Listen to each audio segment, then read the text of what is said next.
mais uma vez para dar continuidade aos nossos trabalhos sobre processo administrativo sancionador junto ao Tribunal de Contas, aula à distância, e vamos tratar agora especificamente dentro do processo administrativo da situação da individualização da conduta.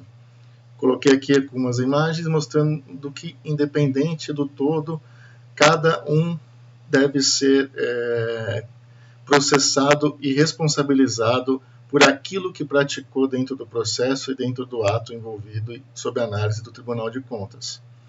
Então, essa é uma questão que, apesar de ser tratada desde a Constituição de 1998, infelizmente, dentro do processo administrativo sancionador de controle, não era muito bem observado, salvo recentemente, de uns 10 anos para cá, o Tribunal de Contas da União começou a ter um pouquinho mais de cuidado quanto à percepção de como os agentes públicos funcionaram em todas as fases da confecção do ato administrativo ou do processo administrativo.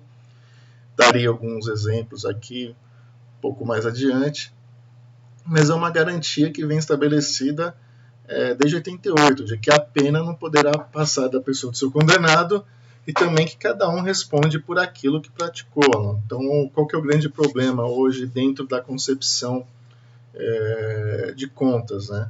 Tinha o entendimento de que, como gestor público, ele é um responsável pelo dinheiro público, ele teria que ter o controle absoluto. Então, a responsabilidade dele pelos seus subordinados seria o que é conhecido no direito sobre responsabilidade in vigilando, que seja, ele teria que vigiar todas essas condutas, e in eligendo, que seria a escolha desses funcionários para a composição da sua equipe. Então, se tivesse um erro da equipe, a responsabilidade seria exclusivamente dele. Mas o direito começou a caminhar no sentido de rever esse posicionamento, e principalmente em situações de grande complexidade. O que acontecia? Os administradores públicos eles começaram a temer a assumir cargos de chefia e de secretariado em razão da quantidade de responsabilidade que teria e que foge ao controle usual. Nós estamos falando, o próprio artigo 22 da LINDB, quando fala que é preciso levar em consideração as situações pela qual o gestor passou, é um exemplo claro dessa situação. Por quê? Porque justamente ali podemos identificar numa cidade como São Paulo, por exemplo, que o secretário ele está muito longe da realidade, assim, do dia a dia, do que cada agente fez. Quer dizer, deixa eu melhor explicar. O que é um agente público? Quais são as premissas para ele ser um agente público, um funcionário público?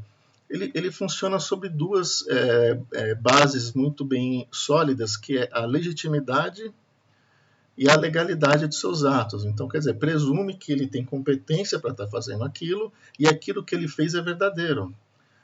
Então, quando você vai formar, por exemplo, um processo, um ato administrativo, a chefia imediata ela tem um poder hierárquico de revisão desse ato, mas também a informação ali lançada lhe atribui veracidade.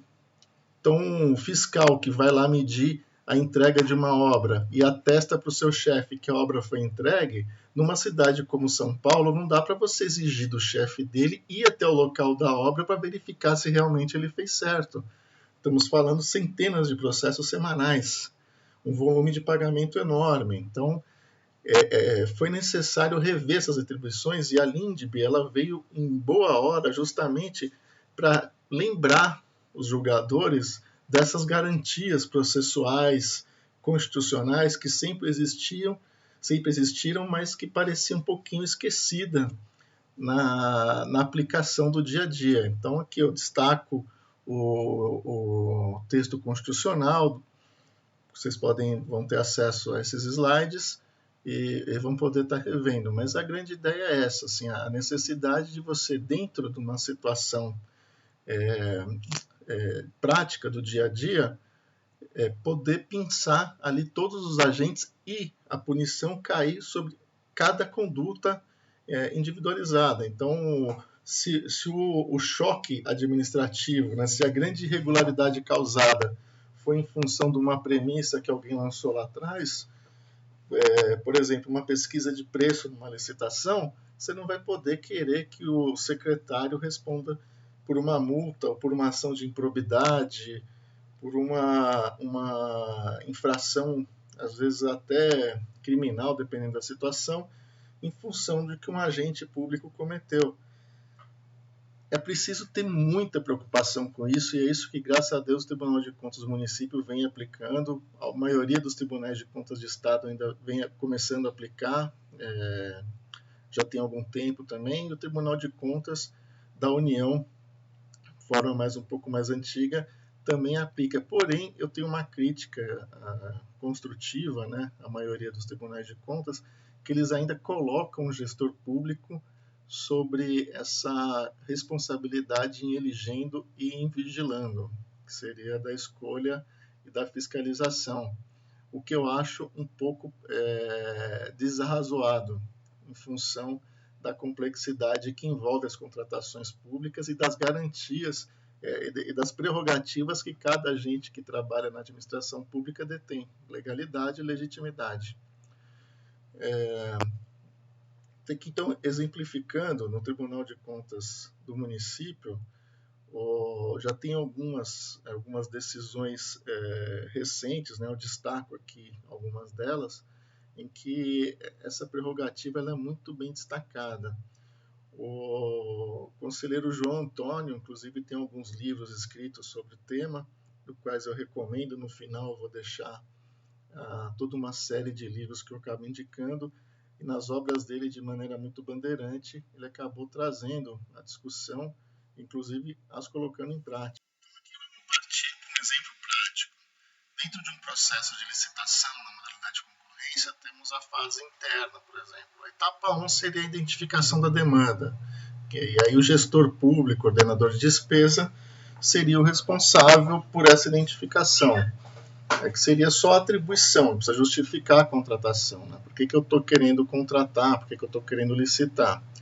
Aí depois, dentro da mesma etapa 1, tem a realização do projeto básico, por exemplo, caso fosse uma obra de engenharia. E aí o responsável é o técnico. Então, se ele vai lá, atribui que determinada obra vai precisar de tanto de concreto, tanto de asfalto, tanto de fundação, tanto de ferro e etc., esses insumos materiais e descrição do projeto, etc. Então, a equipe técnica que montou o projeto básico, se tiver algum erro ali, de quantitativo, geralmente são nesses pontos que as licitações ganham grande discussão técnica com conflito de engenheiros no Tribunal de Contas, e isso é a pior coisa que existe para quem é advogado, porque a questão da linguagem, né?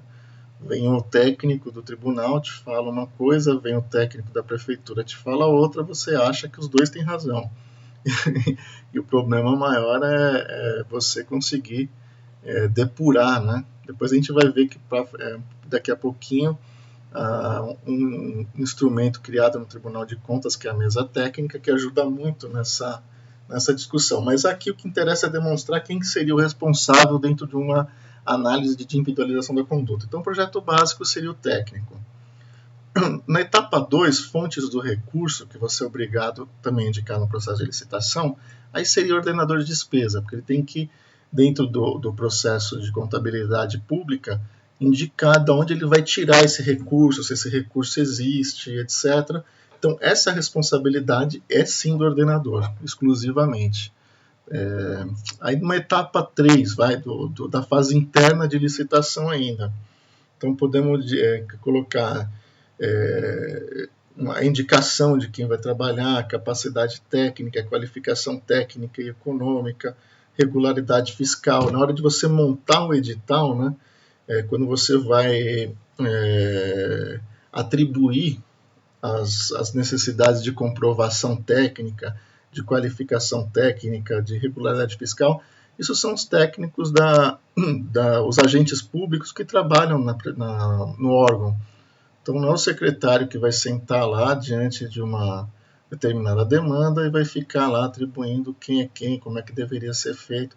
E, geralmente vem um trabalho pronto, né? Você imagina, o sujeito recebe centenas de de processo, você presume, né, que os técnicos que foram destacados, né, lhe trouxeram os elementos verídicos. Então, se o engenheiro fala que uma empresa tem que ter uma demonstração técnica de X para poder executar o trabalho com a qualidade necessária e principalmente entregar o trabalho, né? Esses certificados eles servem para garantir que a empresa não quebre no decorrer, porque existe um lapso entre a construção e o pagamento. A regra geral é que a administração pública só paga após a medição.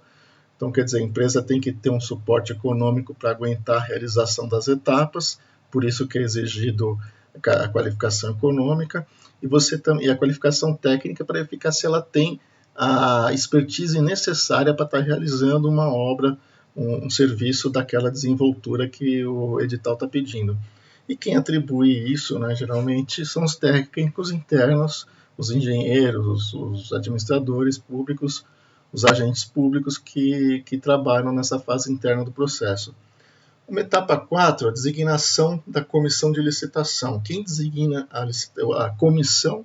Gestor público e ordenador. Geralmente, a designação em si não gera nenhum problema, e sim as decisões tomadas pela comissão de licitação costuma ter muita discussão, mas daí são problemas pontuais dentro do caso concreto e que, dependendo da situação, quem responde é a própria comissão. E aí, na última etapa, uma das últimas etapas internas, é a realização da minuta de edital, que você pega todos esses elementos e coloca ele dentro de um monstruário, uma minuta, né, um rascunho que ainda pode ser alterado e que vai colher um parecer jurídico. O parecer jurídico é obrigatório, isso é muito importante. E um elemento aqui, só de passagem, o parecer jurídico, o parecerista, ele é responsabilizado em duas situações. Por dolo, naturalmente, quando ele age com má fé para estar aprovando um edital viciado, ou por erro grosseiro. Então, a própria LINDB trouxe essa disposição expressa das situações em que o parecerista ele é punido, que também gera um entendimento jurisprudencial. O erro grosseiro é um erro que, assim, foge ao padrão médio do técnico, né? Então, se o sujeito autoriza uma determinada contratação por tomada de preço deveria ser concorrência, quer dizer, são elementos ali objetivos que qualquer um que trabalhe, qualquer jurista, advogado que trabalhe com licitação, teria que ter conhecimento da matéria e naturalmente, indicar o caminho correto. Então, se um erro grosseiro seria definido como algo que foge da técnica razoável, assim, diferente da interpretação jurídica.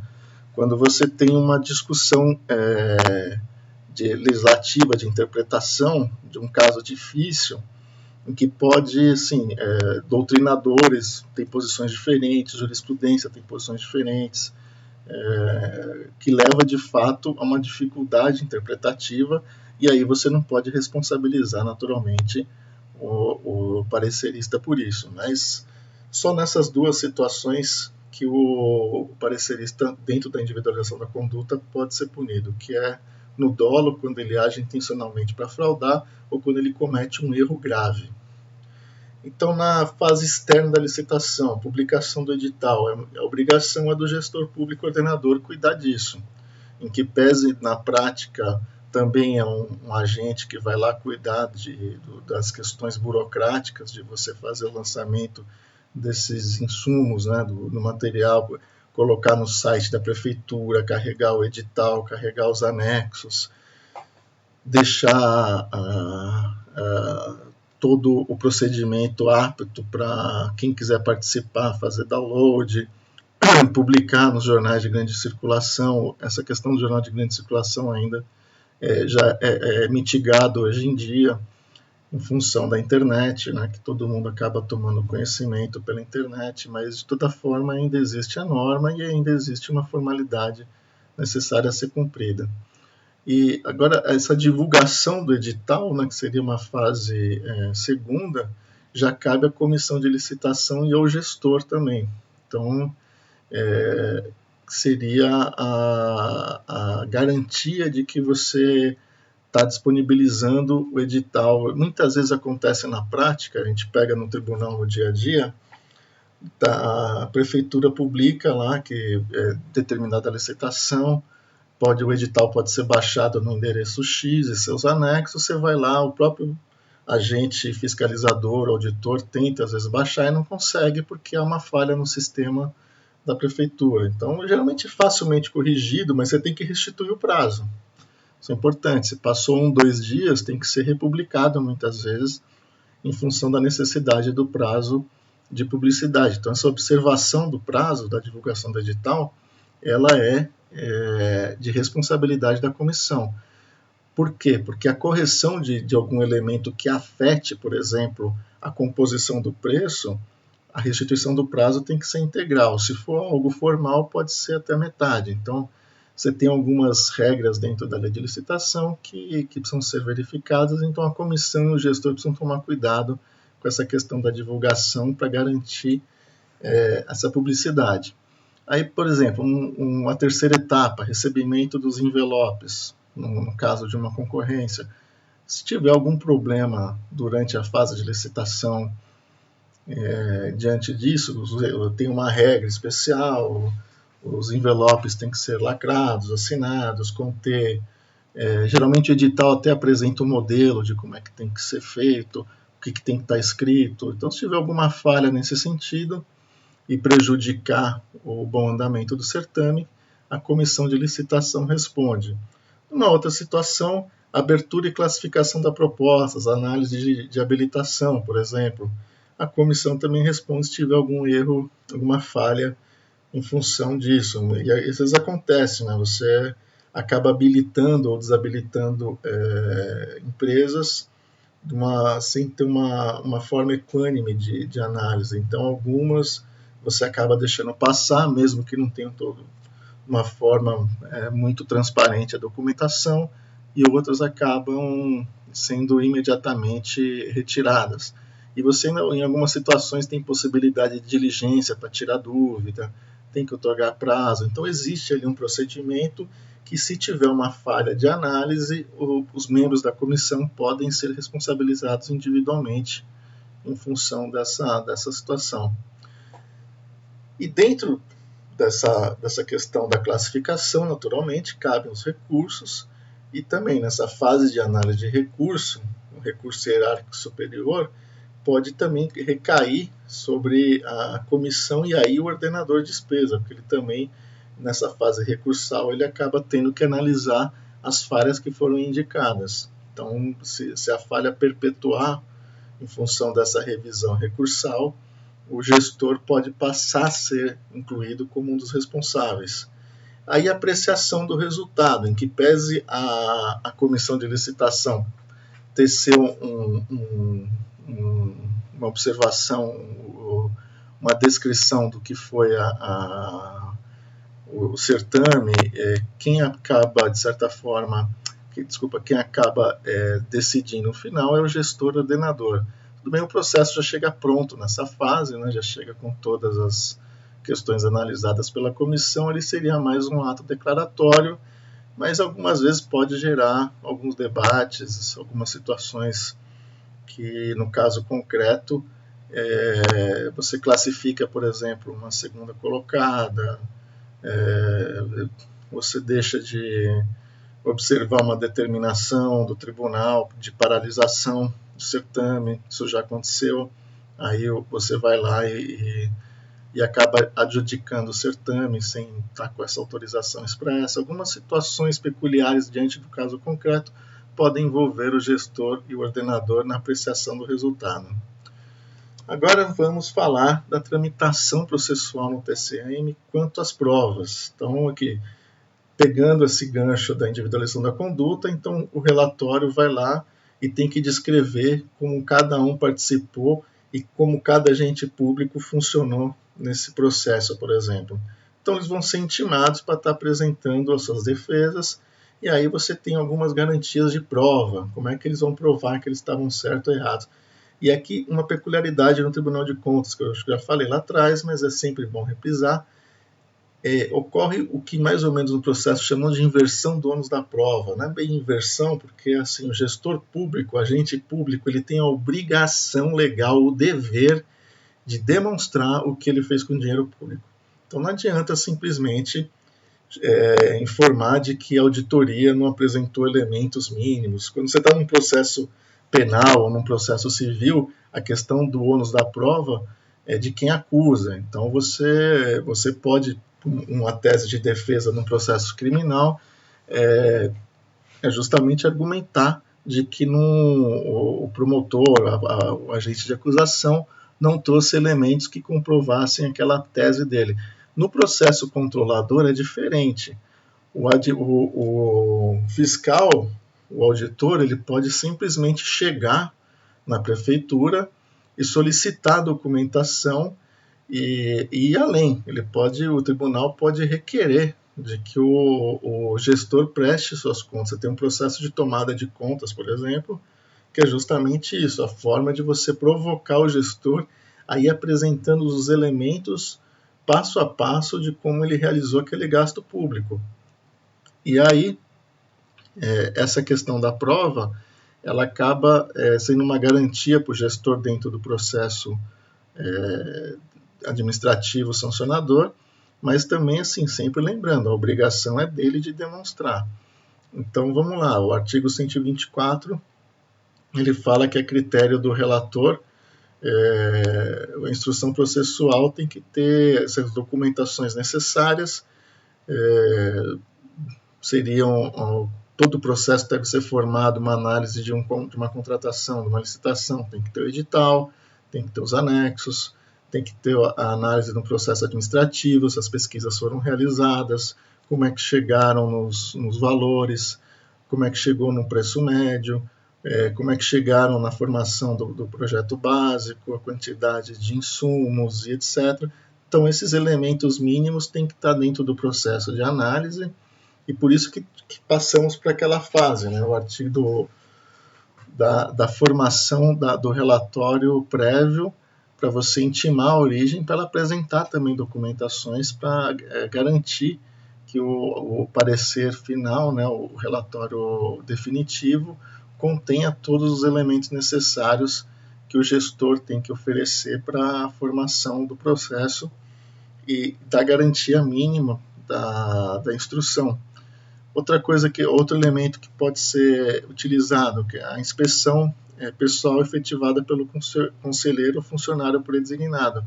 Seria simplesmente uma verificação em loco. Se você está diante, por exemplo, de uma execução, você pode designar alguém para ir até lá, para estar olhando, para verificar se o que está sendo feito, o que está sendo feito. Quer dizer, o agente público do Tribunal de Contas, ele, por ser um agente público, ele também, como eu falei, ele tem a presunção de legitimidade e de legalidade. Então ele vai lá e faz um relatório.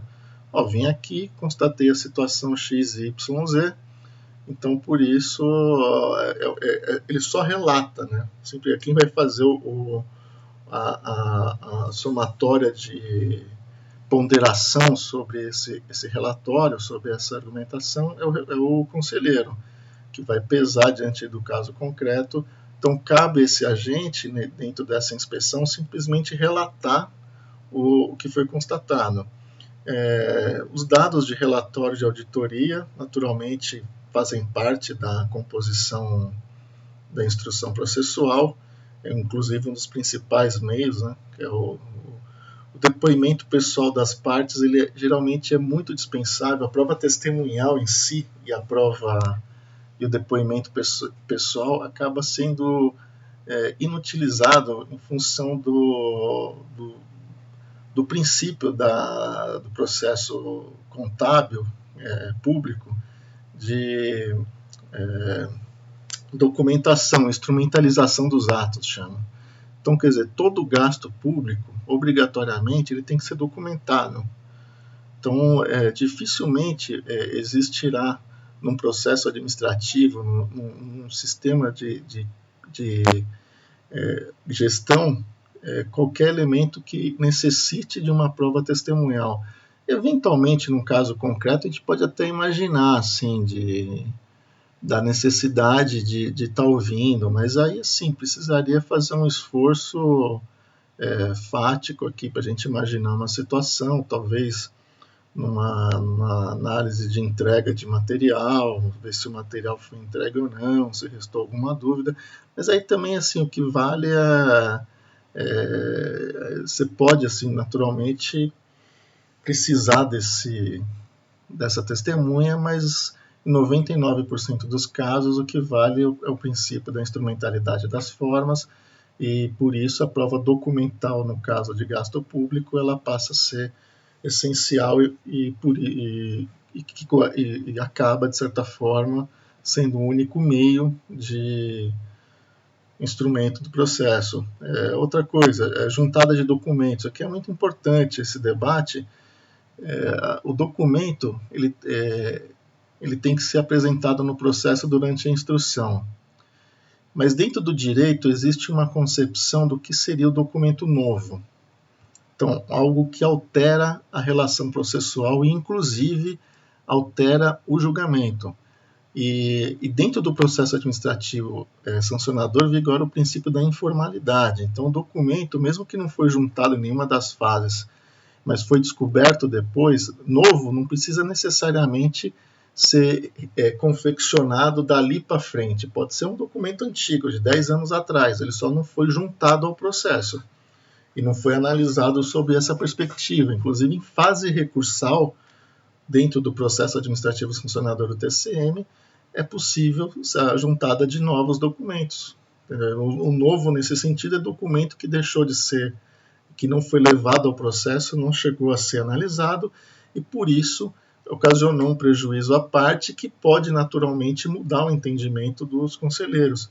O laudo pericial é outra prova muito, muito útil, seria, mas pouco utilizada. Aqui o laudo seria um laudo confeccionado pela parte interessada, porque o agente público do tribunal, o auditor, ele já realiza, né, por meio do seu relatório, é um laudo. Existe uma constatação técnica, inclusive com elementos técnicos. A auditoria possui um maquinário fantástico. Você consegue ir lá, uma máquina fura o asfalto, você consegue ver todas as camadas, quanto tem de terra, quanto tem de pedra, quanto tem de granito, quanto tem de asfalto, porque todos esses insumos são balizados no contrato. Então você precisa saber se a parte está cumprindo. Se você contratou uma pista com 5 centímetros e ela tiver 4, o contratado tem que repor o erário em função dessa diferença. Então, assim, você tem toda essa análise. E o laudo pericial, muitas vezes, assim, seria uma possibilidade do contratado, ao se manifestar, apresentar a visão dele sobre o ponto de vista técnico. Também contratar talvez uma empresa terceirizada. No processo judicial brasileiro, isso é muito comum, quem é da área sabe. Você contrata laudos, acompanha a realização de perícias, e os assistentes técnicos podem se manifestar. Então, assim, é um instrumento válido que pode ser confeccionado pela parte também para contradizer os argumentos das equipes de auditoria, que naturalmente levam à ponderação na hora do julgamento. E todas as demais provas admitidas em direito, que é qualquer uma que possa somar em busca da verdade, acaba sendo aceita pelo tribunal. Então, aqui destaco o artigo 128, que em qualquer fase do processo, até o momento de sua inclusão em pauta, é facultado ao interessado a apresentação de documentos. Aqui eu tenho uma observação particular minha, como aplicador do direito. Quando esse artigo fala em qualquer fase do processo até inclusão em pauta, entendendo que depois de incluído em pauta não seria possível juntar novos documentos, ele vai contra a Constituição e contra a regra básica do processo sancionador, que é a ampla defesa. Se surgir um novo documento nesse período, se você tem a possibilidade de você juntar documento, inclusive durante a fase recursal, em que diga no processo em pauta, antes do julgamento, principalmente se esse documento vai mudar pode mudar o posicionamento do julgamento, da análise do processo. O importante é você chegar à verdade, mesmo que for para reabrir a instrução e ouvir todo mundo de novo. Então, a máquina funciona para isso, para você fiscalizar, mas fiscalizar com qualidade. Você tem que ter essa preocupação, porque se envolve ali o nome de pessoas, gestores, que carregam com eles para sempre a marca de uma decisão. Então, é muito importante. Então, precisa tomar esse cuidado. E outra situação nova que veio no tribunal recentemente, e que eu quero começar o próximo bloco falando dela, é das mesas técnicas, que é algo absolutamente novo e foi muito bem recebido, muito bem aceito pela administração, pelo tribunal, e que mostra uma nova fase do direito administrativo sancionador e principalmente do processo de controle, que é o apoio e não a sanção. O tribunal buscando, antes de aplicar a sanção, esgotar os meios de auxílio aos gestores públicos. Então é uma situação extremamente positiva e que mostra a colaboração, um conflito antes da aplicação da sanção. Então, até já, gente, na próxima parte da aula.